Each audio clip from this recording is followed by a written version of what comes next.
دشمن کا انتخاب اس کی ذہانت اور دوست کا انتخاب اس کا کردار دیکھ کر کرو۔ جب اللہ پر کامل یقین ہو تو اس کی مخلوق سے مت گھبراؤ۔ دل کی پاکیزگی اور سچائی سے انسان کی کامیابی اس کا مقدر بن جاتی ہے۔ جب انسان اللہ پاک کے قریب ہوتا ہے تو اللہ بھی انسان کے قریب ہو جاتا ہے۔ لوگوں پر جب احسان کرو تو ان کے شر سے محفوظ رہنے کی کوشش بھی کرو۔ اگر ترقی اور کامیابی چاہتے ہو تو خود سے زیادہ ذہین لوگوں کی صحبت اختیار کرو۔ غلط کاموں کی سزا ضرور ملتی ہے، لیکن سزا کا وقت اور انداز مختلف ہوتا ہے۔ جب اللہ پر پختہ یقین ہو تو اس کی مخلوق سے مت گھبراؤ۔ انسان اکثر سکون کو ہر جگہ ڈھونڈتا ہے، مگر سکون تو اس کی اپنی ذات میں چھپا ہوتا ہے۔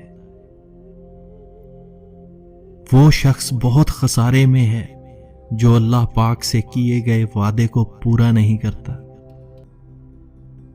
گفتگو کرنے سے انسان کے علم میں اضافہ ہوتا ہے، لیکن خاموشی وہ درسگاہ ہے جس میں عظیم لوگ جنم لیتے ہیں۔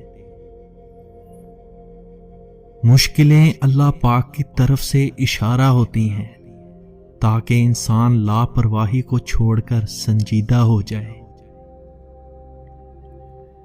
خدا سے محبت کرنے والے اسے پا لیتے ہیں اور محبت نہ کرنے والے خدا کی محبت سے محروم رہتے ہیں۔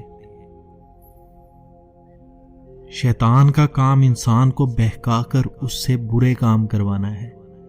ہمیشہ شیطان اور شیطانی سوچوں سے محتاط رہو۔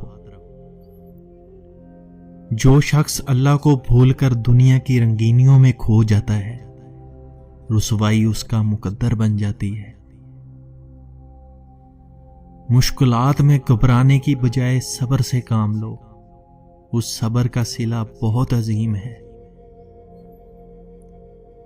نماز پڑھتے ہوئے یہ تصور رکھا کرو کہ تم پیدا کرنے والے کے سامنے کھڑے ہو۔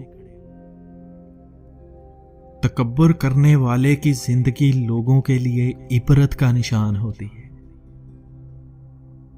دوستی کے آئینے میں پہلی دراڑ شک کی وجہ سے پڑتی ہے۔ دنیا کی چمک دمک 4 دن کی ہے، اس میں کھو کر مقصد حیات مت بھولو۔ اکثر لوگ آنکھیں اور بینائی کے ہوتے ہوئے بھی حق اور سچ سے لا علم اور جہالت میں گھرے رہتے ہیں۔ اگر اللہ پاک نے آپ کو حکمرانی عطا نہیں کی تو بادشاہ بننے کی کوشش بھی نہ کریں۔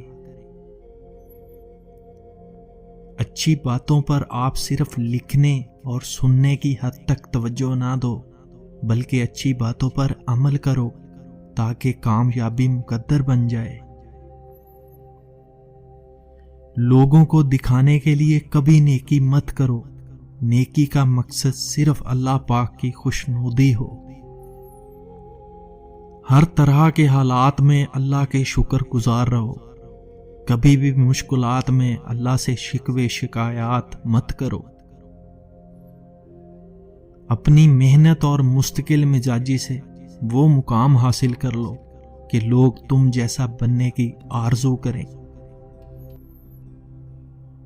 بے شک موت ایک اٹل حقیقت ہے، اسے خوشگوار بنانے کے لیے آخرت کی تیاری کرو۔ جو لوگ زندگی اللہ کے احکامات کے مطابق گزارتے ہیں، آخرت میں کامیابی ان کا مقدر ہے۔ حق کی راہ میں حد سے زیادہ مشکلات آئیں تو حضرت بلال کی زندگی سے سبق حاصل کرو۔